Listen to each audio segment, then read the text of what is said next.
Hi, and welcome in to another edition of Talk Back with Dr. Shack. I'm Eileen Collier, one of the disciples here at the Greater New Liberty Church. And this show is designed for you to get to know a little bit more about our esteemed pastor, this guy. Yes. Dr. Daryl K. Shack, the senior. What's up, Lane? Good. So we've gotten a lot of great responses, and I'm getting a lot of questions from people. So one thing we really want to hit on is the single folk. They want to know some things. Of course.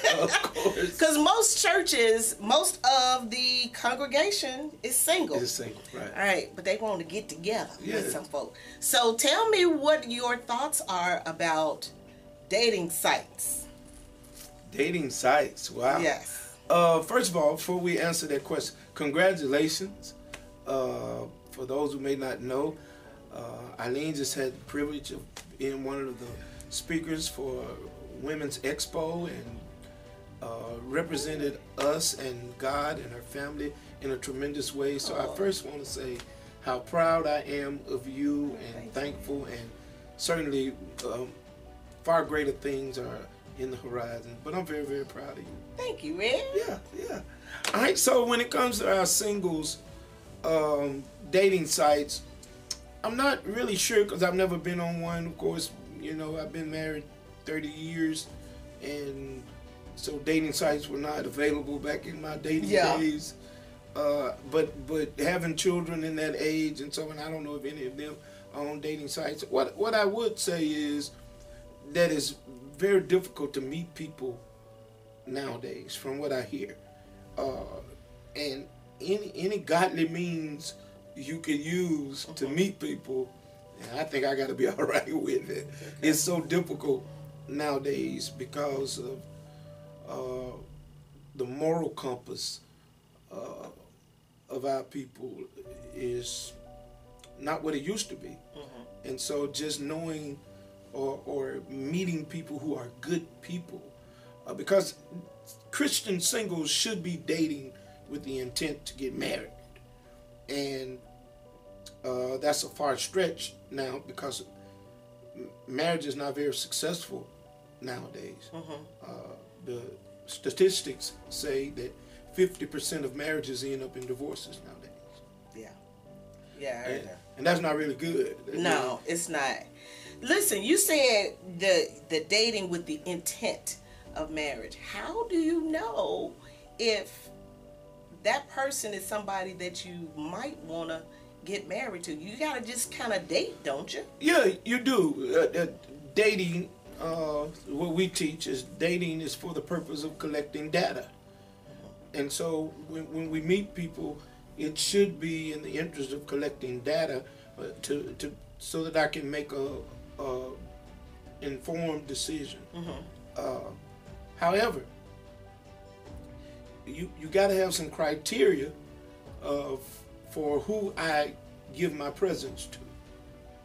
I think that that's one of the areas where I disagree with the kind of dating that goes on now, is that we have men and women who have watered down presence, in that so many people have shared their presence, which means it's not as precious as it would be in a regular situation, or as I think it should be.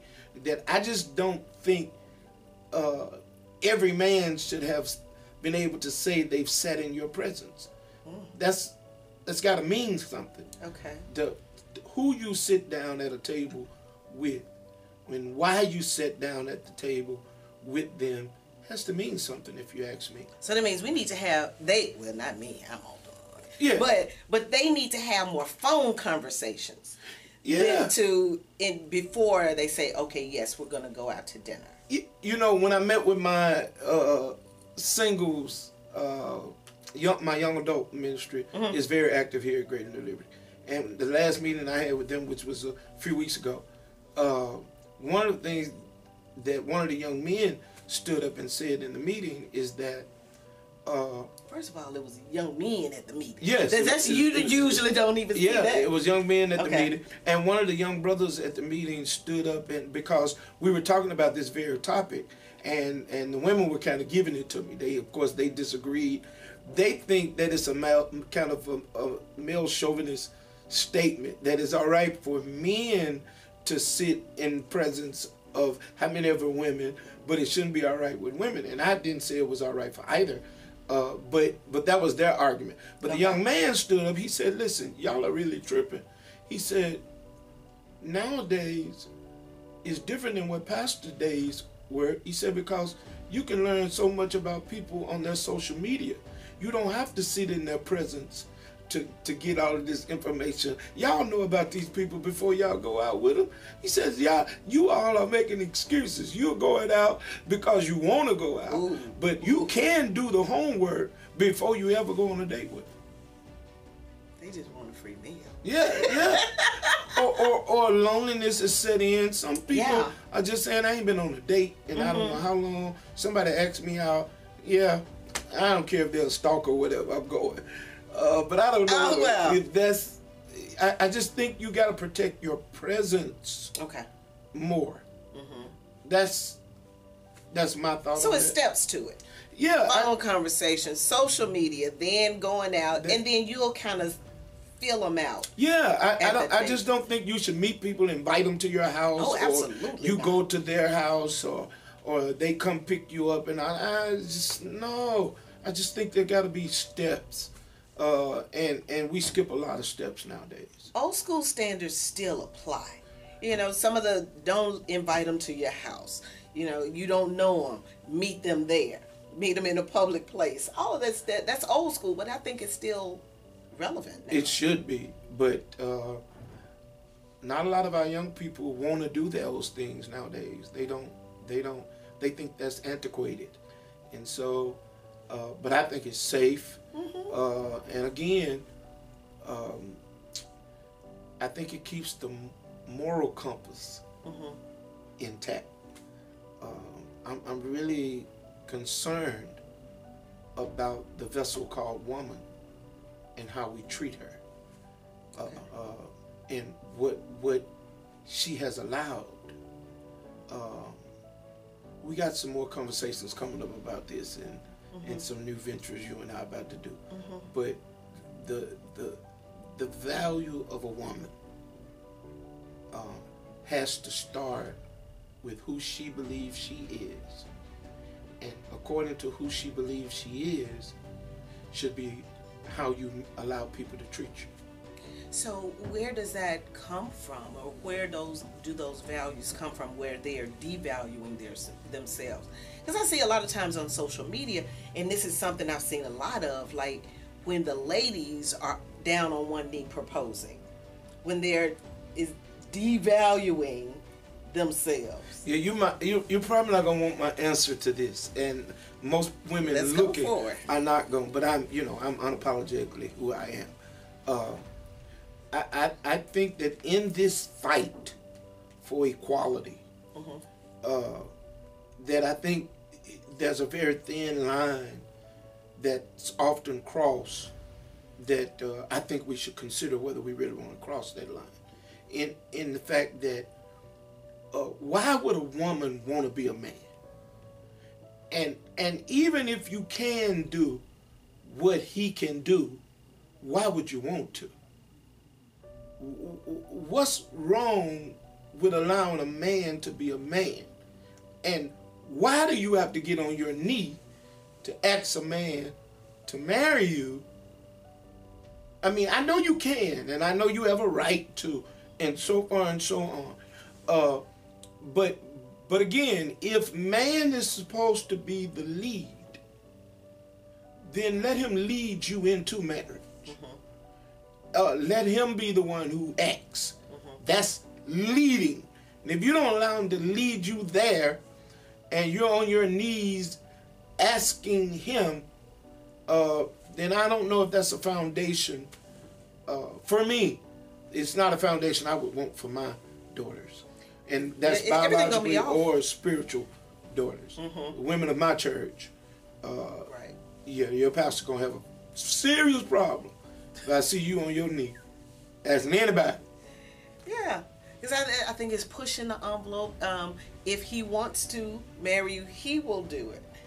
Because that's setting the precedence, like you said, and it's throwing all the dynamics in that household off. It is. I think so. And a lot of people don't agree with us.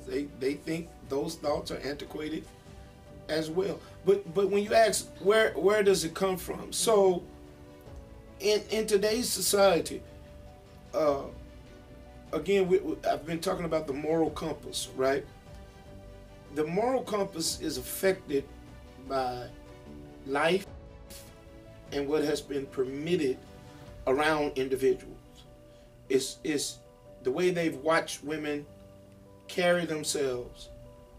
And if you don't have a spiritual foundation that helps guide and govern your moral compass, then social media and all of the things that we allow into our gates, our eyes, our ears, our mouth, all of these things we allow into our heart, all of these things that we allow into our gates will affect our moral compass. And so we start to govern ourselves differently than what God would necessarily have us govern ourselves in, because we see it so much it becomes acceptable. Yeah. And we think that's the norm. We think that that's highly okay now, which is not. That at the end of the day, who God made man to be is who man will be. And who God made woman to be is who woman will be. God does not change. We know that. Same today, yesterday, and forevermore. Well, his thought of what a woman and a man should be has not changed. Good. Because I think it's a lot. We talk a lot about the moral compass of the woman and what the woman should do, but we really don't hear a whole lot about what the man should do. Yeah, see, we about to be here for another hour. Because I mean, we everything is talking about the woman. You should do this. You shouldn't do that. But we hardly hear anything. Yeah, because as complex as the vessel called man is, he's rather simple. Yeah. He's rather simple. He's simple in the fact that he does what he's allowed to do. And that's it right there. That's it. He does what he's allowed to do. Wrapped up in that one statement. It's right there. If a man there's so much a man will do for the woman he wants that he would not even do for himself. Wow. But he'll go an extra step to impress the woman he wants. But if that woman doesn't have a standard, if she doesn't have any requirements, criteria, there's nothing for him to meet. And so that's why he just does what he's allowed to get away with. And when he meets a woman who has a standard, he falls short often because he's never been required to do these things that a woman with standard is now requiring. But if the last three he was with did not require anything, he's never had to meet that.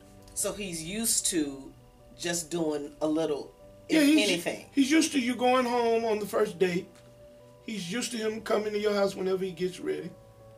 He's used to having a drawer at your house and a drawer at your... He's used to that. So all of a sudden when there's one that he really, really likes, but she has different level of standards, he starts to wonder if he's good enough. And he is. She's just got to hold fast to her standards and require it. So that lady can't change midstream. If she hasn't been requiring things before, she can now say, this is now what I'm going to do. I'm going to require the man to do this, this, and this. Yes. In the next relationship. Yeah, in the next relationship. Yes. Even if that guy doesn't stand up to the relationship. He's not the one. Stand fast. And that's another conversation. Listen. He may fall short starting out because he's never been required. But when he come back willing to try, let him try. because he's trying because he likes you. Yes, he really And likes he you. sees that this may be worth it. Let him try. Mm-hmm. Let him try. This is new for him. But he likes it. He likes that, oh, okay, this is new. And she shouldn't be afraid that, oh, he's going to leave. No. If I don't. If he leave, he ain't the one. Mm. He's not the one. Okay. He's not the one. If he's the one, he'll come back. And try again. Yes. And try again. Yes. Mm-hmm. Yes. He's going to slip. Some things he's not going to understand, but keep requiring what's important to you. Please have boundaries. Have a standard. Mm-hmm. And then he'll rise to that occasion. Cool. Yeah. All right, that's a mouthful for us today. Yeah, this. This could go on and on because it's some more yeah. questions, but I think the foundation is there for you. It is. So let me. I don't know if I can't hold it no more. You always letting stuff out. I can't hold Hold it. it, Rev. Hold it. So we have a big Something's coming. Something's coming really, really big with Eileen and I. I'm very, very excited about it. My crew is telling me don't announce it yet. They want to do a big announcement thing. But All right, so that's all for today. We're going to come back with another edition. If you have any questions, let us know. Put it down below. If you see me, let me know. We'll see you next time on Talk Back with Dr. Shaq. You ain't got nothing else to say. God bless you. Thank you, bye.